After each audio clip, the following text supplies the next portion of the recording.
Hi, and welcome to the High Groudn podcast. I'm Stevie W. And I'm Callum. And today we're going to be paying our respects to Joel Schumacher, who recently passed away.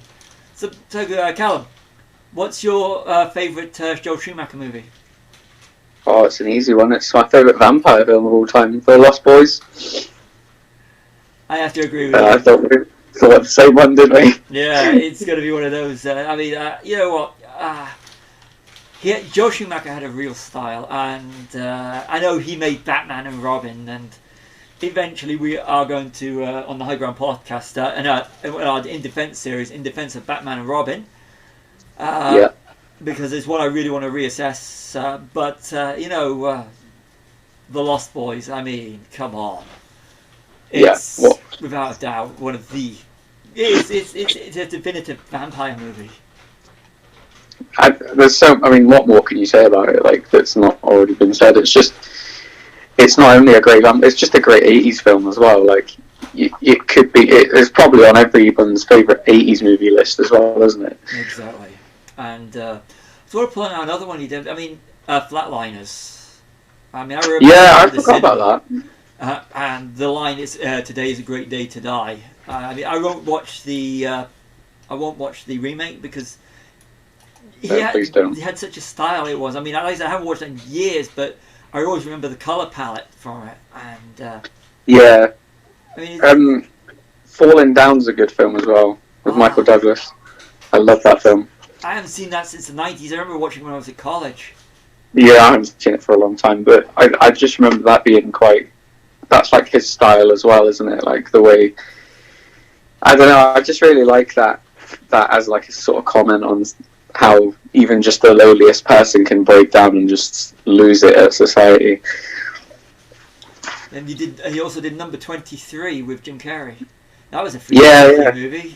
It was quite interesting. Yeah, it was weird, wasn't it? Yeah, and the phone booth with Colin Farrell.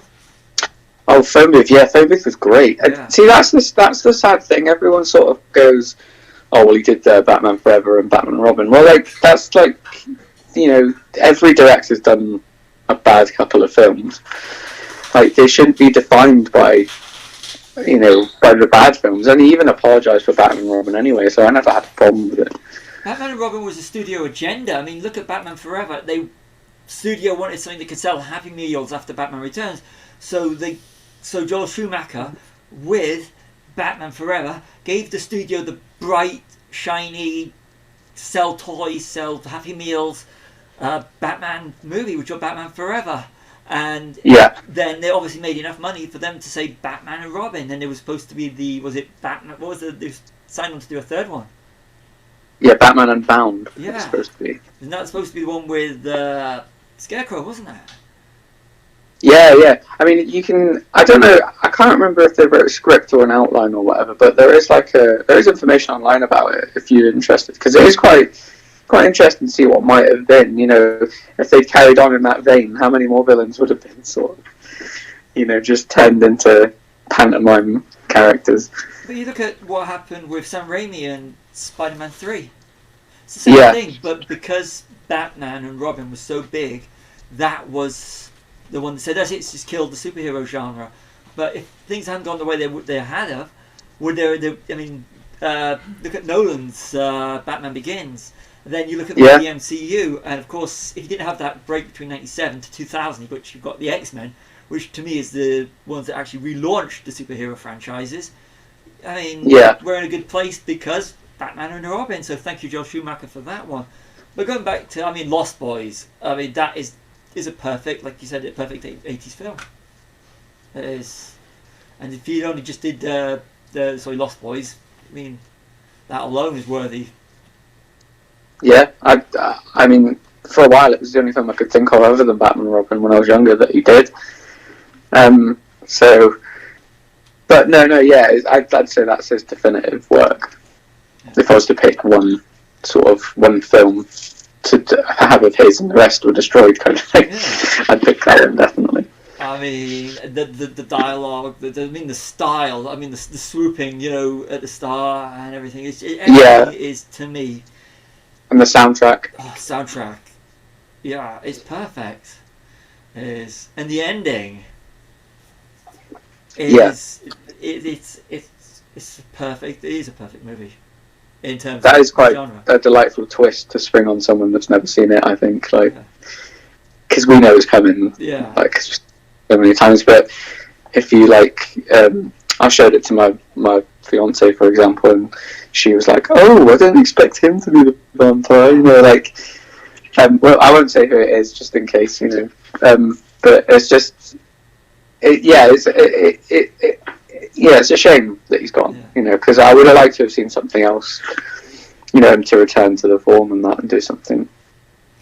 I totally agree. And I want to say one thing that I didn't appreciate Lost Boys until I saw it on the big screen a few years ago. And, yeah, jealous. I'll tell you, when you sit in there, I walked out of it and you just want to get the soundtrack. You watch it again and again, but it's truly a cinematic experience movie, and yeah, it's very energetic, isn't it? And you walk out of it just with that energy, that great energy, after watching something that is so brilliant. And because it's not pompous like a lot of vampire films are. You know, a lot of them sort of take themselves far too seriously, and like they end up all coming off with that sort of, you know, like that like the thing that What We Do in the Shadows basically takes the piss out of. Yeah. That's what a lot of vampire films end up being, isn't it? You know, the Romanian accent and the, you know, sleeping with your arms crossed and coffins, and you just like there's none of that in the Lost of Us. Sorry, the Lost Boys. There's none of that in that, and it just feels like a sort of a naturalistic world where they did exist. You know, like we live in this little town and all those vampires as well. By the way, it's not. It's almost like the Jaws kind of thing where like the town's being terrorized by this force, and it doesn't matter that it's vampires. It just that's what it is. Deal with it, kind of thing. And the ending with the grandfather. Yeah. Yeah, that's great. I love that. It's got to be one of the best sort of like ending lines, hasn't it? I think we're going to go and do another Lost Boys one, full scale one. So yeah, definitely. Well, we did do a vampire episode, but it got lost a bit. We'll do another one. Maybe we will do another one and a commentary track on this one. Me thinking. Oh yeah, definitely. Yeah. I just want to say, may you rest in peace, Joel Schumacher, and thank you for the movies. Yeah, definitely. Yeah, he will be missed. I'm Stevie W. I'm Alan.